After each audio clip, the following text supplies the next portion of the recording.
गांव में एक बहुत बड़ा राज छुपा है। अलीमा चौंक गई। कैसा राज अम्मा?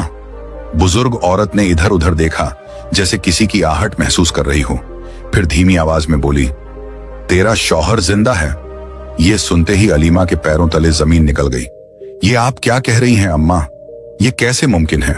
बेटी, मैं झूठ नहीं बोल रही, मुझे अल्लाह की कसम, मैंने अपनी आंखों से उसे देखा है, लेकिन वो अब पहले जैसा नहीं रहा। अलीमा का दिल जोर जोर से धड़कने लगा। आपको वो कहां मिला?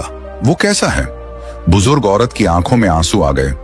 अगर मैं तुझे बताऊं तो तेरा दिल ये सदमा बर्दाश्त नहीं कर पाएगा, लेकिन तुझे ये जानना होगा कि इस गांव में कुछ लोग ऐसे हैं जो नहीं चाहते कि तुझे हकीकत मालूम हो। अलीमा के हाथ पैर सुन्न पड़ गए। अम्मा, मैं सब जानना चाहती हूं, मुझे सच बताएं।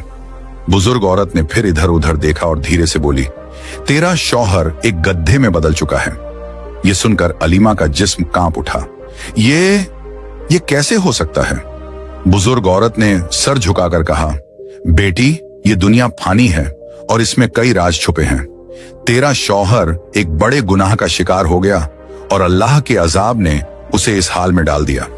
यह सुनते ही अलीमा की आंखों से आंसू बहने लगे। अलीमा ने कांपती आवाज में कहा, अम्मा, ये सब कैसे हुआ? मैं अपने शौहर को इस हाल से कैसे निकाल सकती हूं? बुजुर्ग औरत ने एक लंबी सांस ली और धीरे से बोली, बेटी, इसके लिए तुझे एक बहुत मुश्किल सफर पर जाना होगा, ऐसा सफर जो तेरी जान भी ले सकता है। अलीमा ने अपनी आंखें साफ की और मजबूत लहजे में कहा, अगर मेरा शौहर इस हाल में है तो मैं उसे यूं नहीं छोड़ सकती। अम्मा, मुझे बताइए, मुझे क्या करना होगा?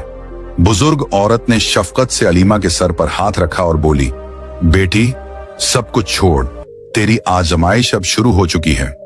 अलीमा के दिल में हलचल मच गई। उसकी आंखों के सामने उसके शौहर की तस्वीर घूमने लगी। क्या वाकई एक इंसान गधे में बदल सकता है? क्या अल्लाह का ऐसा अजाब किसी पर आ सकता है? उसके जहन में हजारों सवाल जन्म ले रहे थे, लेकिन बुजुर्ग औरत की आंखों में सच्चाई थी।